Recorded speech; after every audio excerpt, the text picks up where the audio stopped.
I'm going to pass back to John, who is going to help us inch slightly further west, and we're going to go to Mongolia. So John, over to yourself, and Gerlee, if you'd like to take yourself off mute and turn on your camera. We'll see you soon. Thanks, Sarah. Welcome, Mongolia and Gerlee. It's great to have you on board. I've really enjoyed reading your the feedback as to that you provided already about what you're trying to achieve over there. So Mongolia is a young member of CRISCO, having joined in 2014, and Gerlee is she's got the huge task actually of trying to incorporate two different systems in Mongolia. So they have the national reporting code for mineral resources, but also their new code, the MRC code, which has been developed on the CRISCO template. And she's trying to integrate the two and finding it a challenge, she says. So yeah, thank you. Over to you, Sarah and Gerlee. Let's hear more about how that's going. Brilliant. Thank you very much, John. And Gerlee, thank you so much for joining us from site in the Gobi Desert. So thank you very, very much for dialing in. Now, you will have heard all of these fantastic summaries from around the world.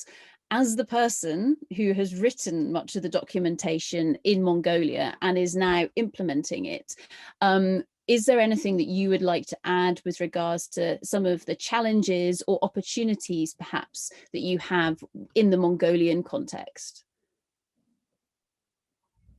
Yeah, I'm on the site, and I'm kind of waiting for the permission to get a drill permission from the local social community. So that's the challenge. And then in here in Mongolia, we have the exploration and geology work. Even mining is facing very difficulties from the local people, and as well as government. So that's the thing. I was thinking that Catherine was talking about anti-mining issue as well. So the anti-mining, I heard in Ulaanbaatar, there's a parliament member is actually making an anti-mining campaign organized. And then what's happening now here, because it's anti-mining for Ayutthaya, something happening. So they are actually playing things with these mining issues, and they calling regular population to raise up. That's mining is not the thing we want to things like this. So and therefore we have social issue and the government or political issues, and then push back the mining and geology work in here. So I was thinking that on the code, we have to consider those things, and then how we bridge the national codes into the public one. So that's the big issues. I was thinking, yeah, that's the thing. And do you have plans to do that by turning that into the national codes? Is that going to happen, or is this just an idea? That's an idea, but I'm not sure if it's idea. Every people talk about this, but in the real life, they don't do this. But people always talk about when, for example, when we get together and then we talk, and yeah, we have to do this, but it's not happening. So, but we have to do something, and then we need to go forward. Otherwise, the mining will have a big problem.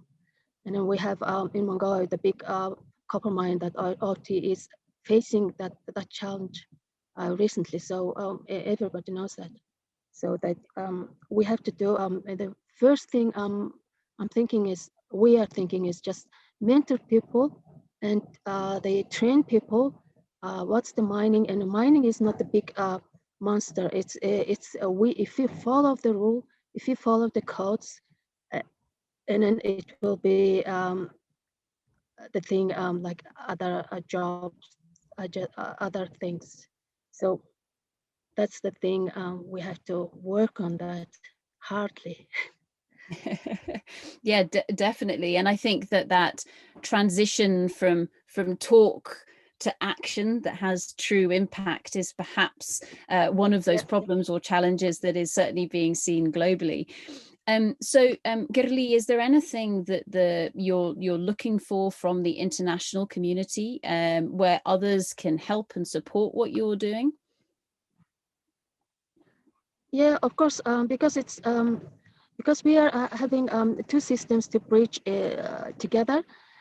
There will be lots of training and the communication, as well as the projects need to be worked on, because if there's no project, and then people won't understand, and then it will happen forever.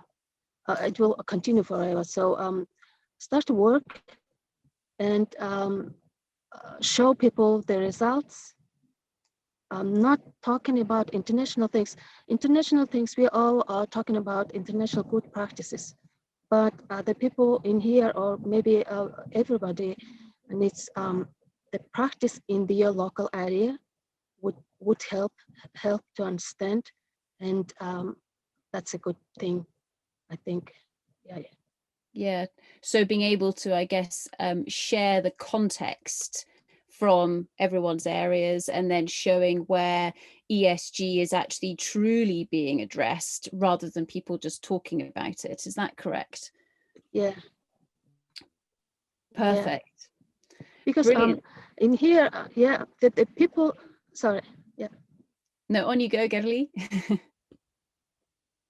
Yeah, the people here, especially young generation and mid generation, they are actually keen to adopt international and the good practices here, but there are problems with the system, I think. Okay. Yep. Well, there's so much more that we could talk about just now, but I'm going to let you get back to site and safe journey back to your capital tomorrow. Ladies and gentlemen, please put your hands together for Mongolia. There we go. Fantastic. Thank you very much, Gerlee. Thanks, Gerlee. Sounds good. Wish you well with your the challenges that you're facing over there, and hope that we can support you in any way that we can.